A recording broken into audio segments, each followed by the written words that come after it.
పార్టీలో ఇది అది చెప్పండి, అంతేగాని 24 గంటల్లో సమర్థించుకుంటే ఏం రాదు తల్లి. జాగ్రత్త. మీ అటువంటి వాళ్ళే పార్టీకి నష్టము.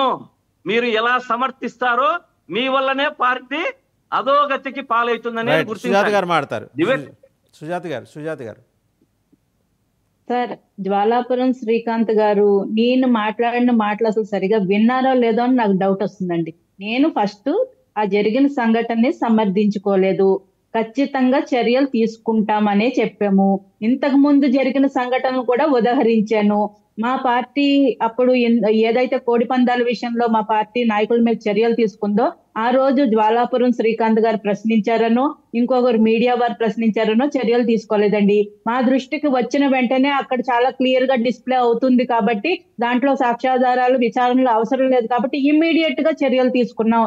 అలాగే ఇంతకు ముందు మా పార్టీలో ఇంకొక నేత మీద వచ్చిన ఆరోపణలకే మేము పార్టీ నుంచి పక్కన పెట్టాం. ఆరోపణలు ఇంకా రుజువు కాలేదు అయినా కూడా మేము పక్కన పెట్టాం.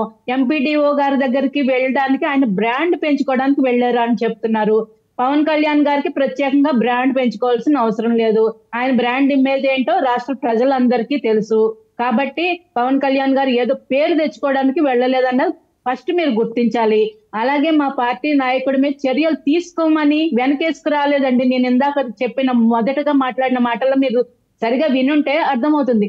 ఖచ్చితంగా చర్యలు తీసుకుంటామండి, అందులో ఎంత పెద్ద స్థాయి నాయకులైనా చర్యలు తీసుకుంటాం, అందులో ఇంకొక ప్రశ్నే లేదు అని చాలా క్లియర్ గా చెప్పాను. మీరు 1-2 రోజులు ఆగండి, మీకు అన్ని అంటే ఇమ్మీడియట్ గా ఇప్పుడు జరగంగానే నెక్స్ట్ డే కల్లా మీకు విచారణ జరిగిపోయి సస్పెండ్ చేసేయాలనుకుంటారు. కానీ చర్యలు తీసుకోలేదంటే కనుక మీరు ఖచ్చితంగా ప్రశ్నించండి, ఖచ్చితంగా చర్యలు ఉంటాయి. ఇంకొక విషయం, ప్రభాకర్ మాట్లాడిన విషయంలో 15 నిమిషాల్లో స్పందించి తాట తీస్తా తోలు తీస్తానన్నారు. అది గుర్తుపెట్టుకోవాలి మీరు. నేను చెప్తున్నాను,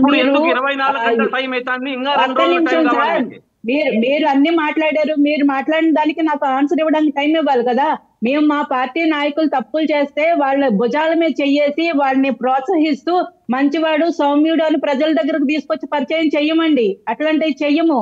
మీరు ఎమ్మెల్సీ ఎవరు డ్రైవర్ ని హత్య చేసిన వ్యక్తిని తీసుకుని వచ్చి ప్రజల దగ్గరికి సౌమ్యుడు మంచివాడు అని చెప్పి ప్రజలకు పరిచయం చేశారు, భుజం తట్టి ప్రోత్సహించారు. అరెస్ట్ అయ్యి రిలీజ్ అయ్యి బయటకు వస్తున్నప్పుడు శ్రీకాంత్ గారు మీరు అన్ని అడిగారు, నాకు ఆన్సర్ ఇచ్చే అవకాశం ఇవ్వాలి. అన్ని అడిగారు, నాకు ఆన్సర్ ఇచ్చే అవకాశం ఇవ్వండి. ఆన్సర్ ఇచ్చే అవకాశం ఇవ్వండి. శ్రీకాంత్ గారు please allow her to speak out అండి. Please let her speak out అండి. మీ ఎమ్మెల్సీ రిలీజ్ అయ్యి బయటకు please allow her to speak out Srikanth గారు. మీ ఎమ్మెల్సీ రిలీజ్ అయ్యి బయటకు వస్తే భుజం తట్టి ప్రోత్సహించి బాణాసంచా కాల్చి మీరు ఏదో పెద్ద ఘనకార్యం చేసి బయటకు వచ్చినట్టు ఊరేగింపులు చేశారండి. మీరు చెప్పొద్దు సార్, మేము ఖచ్చితంగా ఆగండి.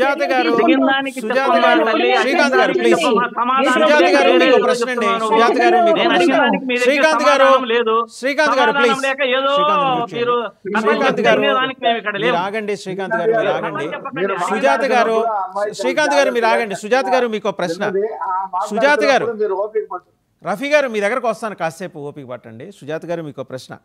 ప్రభుత్వ స్థలంలో పులిరాజా పాగా 30 సెంట్ల స్థలంలో బండలు పాతిన జనసేన నాయకులు తెలుగుదేశాన్ని మించిపోతున్నారు ఏంటండి? ఇక్కడ జనరల్గా వాళ్ళ మీద ఒక 40 మంది ఎమ్మెల్యేల మీద ఆ పత్రిక కథనాలు రాసింది, ఇది తెలుగుదేశం అనుకూల మీడియా రాసింది. ఇప్పుడు జనసేన మీద పడింది.